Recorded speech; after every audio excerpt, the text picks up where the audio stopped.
In this video, we're going to start taking a look at a systematic process to be able to identify the key components of a rational function, but also to graph that rational function.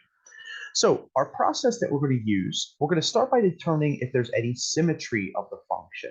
And remember, symmetry is found by substituting negative x back into the function. And if we do that and we get the original function, we have symmetry about the y-axis. If we do that and we get the opposite of the original function, that means we have symmetry about the origin. Then we're going to start finding asymptotes and holes. Okay, so this is the stuff that we just did in the previous videos. So we're going to find the horizontal asymptotes, find the holes, and then the vertical asymptotes. And then the remaining items are things that we've done in previous sections. So we're going to find the y-intercept by evaluating f at 0. We're going to find any x-intercepts by setting the numerator equal to 0 once we've simplified. And then finally, we're going to find some points in between, similar to what we did with the polynomial functions. And then finally, we can just use everything to graph. Right, so let's do that. We're going to start with this easier function, 3 minus 2x over 1 minus x. So first things first, let's determine if there's any symmetry by substituting negative x back in. So it would give me 3 minus 2 times negative x divided by 1 minus x. That's going to simplify into 3 plus 2x divided by 1 plus x. And clearly we can see that these two are not the same, nor are they completely opposites of one another. Okay, so because they're not opposites and because they're not the same, that means that there is no symmetry in this graph. Okay, or we could just say neither even nor odd.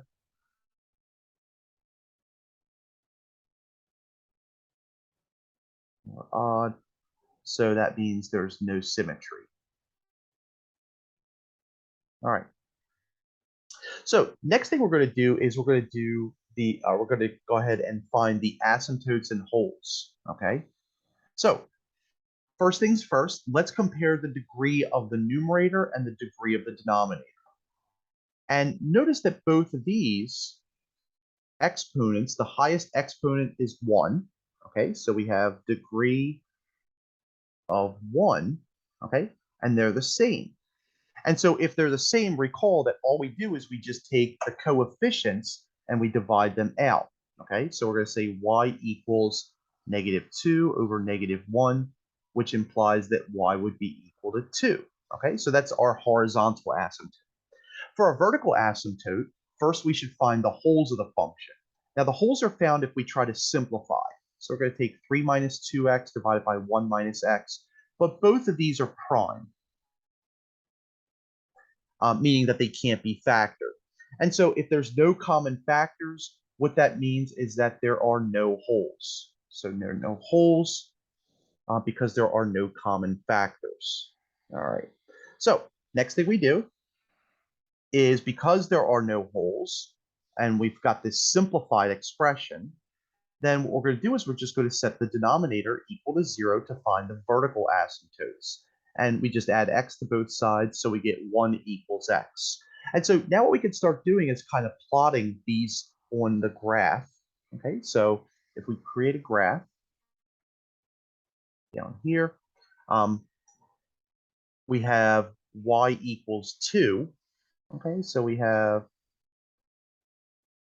this horizontal asymptote at y equals 2, and then we have a vertical asymptote at x equals 1. Okay, so this is the line x equals 1. Now, let's also find the intercepts of the function.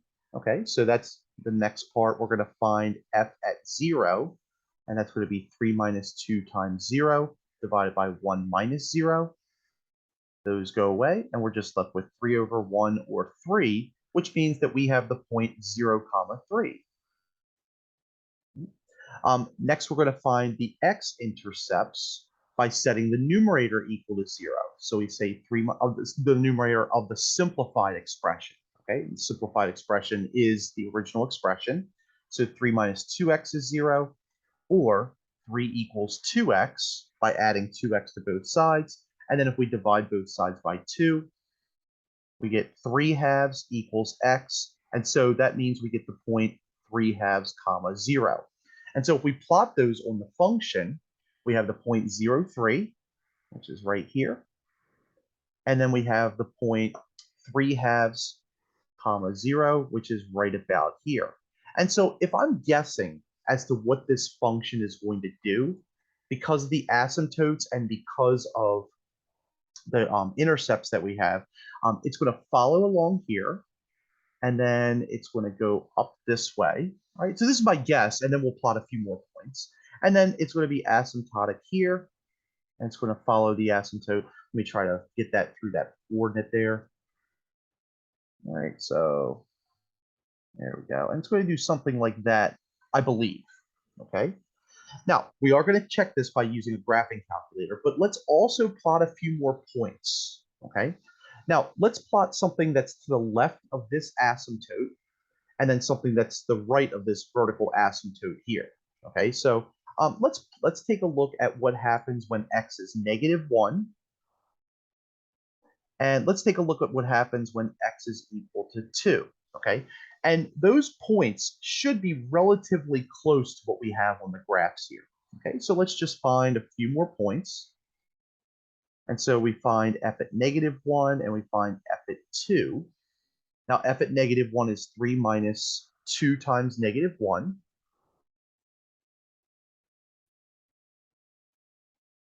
And we're going to divide that by 1 minus a -1. And so the numerator is going to become 3 plus 2. The denominator is going to become 2, or so we get 5/2. So that gives us another point, -1 5/2. And then when f is 2, we get 3 minus 2 times 2 divided by 1 minus 2. This gives me in the numerator 3 minus 4 divided by -1. -1 over -1 is 1. And so that yields the point 2 comma 1. So let's plot these 2 points just to make sure that they make sense. Okay, so we have -1 5/2, and 5/2 is right about here, 2.5. So at least that makes sense. Okay, so the left-hand side looks like we're good. And then on the right-hand side of that asymptote, we had the point 2, 1, and that's right about here. So it looks like that we are good to go with this graph. Okay, and this was the last part, okay, where we just sketch a rough graph. All right, and when I'm doing these in the videos, what I'll do is I'll just keep plotting um, points as they come along, or plotting the asymptotes. So I'll just keep scrolling back and forth. Now the last part is, does it make any sense according to Desmos? Okay, so let's go into Desmos and see what happens. So let me get rid of all these. All right, and remember we had y equals. We have, now I'm going to make this a fraction down here.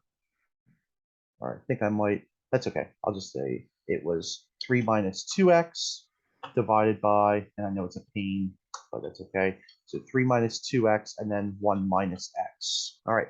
Now, remember our asymptotes. We had y equals 2. That looks good. We had x equals 1. And the ordered pairs that we had, remember we had 0, 3. All right, so far so good. We had 5/2, comma 0. Right, so that looks good.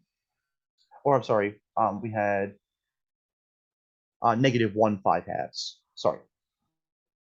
So -1 comma 5 over 2. Okay, so that's good on the left-hand side. And then we also had the point, we had 3/2, 0.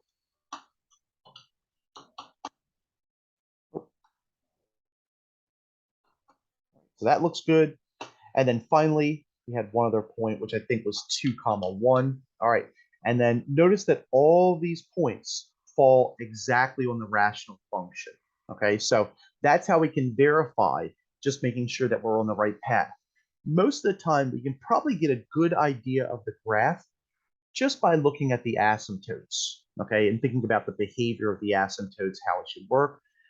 But having a few more points is going to be really helpful as well. So that's how we can go ahead and use that 8-step process to be able to graph one of these rational functions without a calculator. Now we're going to see a couple more examples of this. Obviously, this is a fairly long sort of process, not too difficult, but a little bit longer than some of the things that we've seen in previous sorts of sections.